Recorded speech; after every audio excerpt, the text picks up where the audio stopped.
Every day, 1,500 tons of trash pile up at the San Francisco city dump. And every day, that trash attracts scavengers. Thousands of seagulls flock to the heap, looking for food. To keep them away, Steve Vasconcelos uses trained hawks and falcons.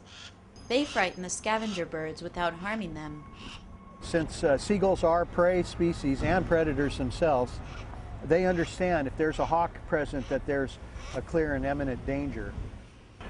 Gulls might be unwanted here, but there's another kind of scavenger that's quite welcome at the dump. Artists. They wade through huge mounds of unwanted belongings dropped off by city residents, looking for materials and inspiration.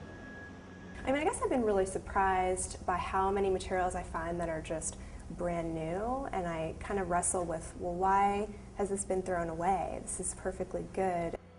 That's exactly why Jo Hansen, the late Bay Area artist, conceived of the Dump's Artists in Residence program 20 years ago. She wanted an innovative way to teach people about recycling and conservation.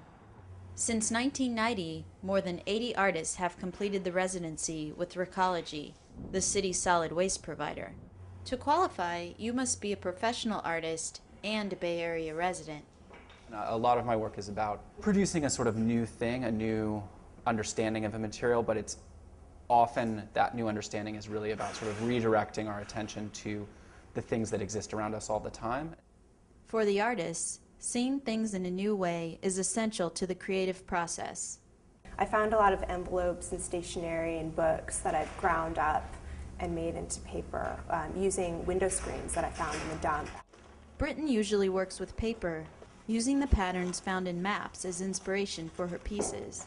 But since starting the residency, she says she embraces different materials. This is a work in progress. It's made using plastic sheeting that I found in the public disposal area. And this tape, I believe, is used in heating ductwork.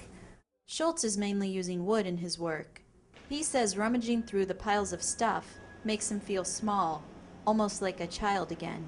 I was particularly drawn to the amount of salvageable lumber that was coming in on a really daily basis. And I was ultimately also really struck by the amount of toys that are thrown away. So combining that with wood and sort of the durability of wooden toys have kind of been making structures out of wood that are much more playful than work I've made in the past.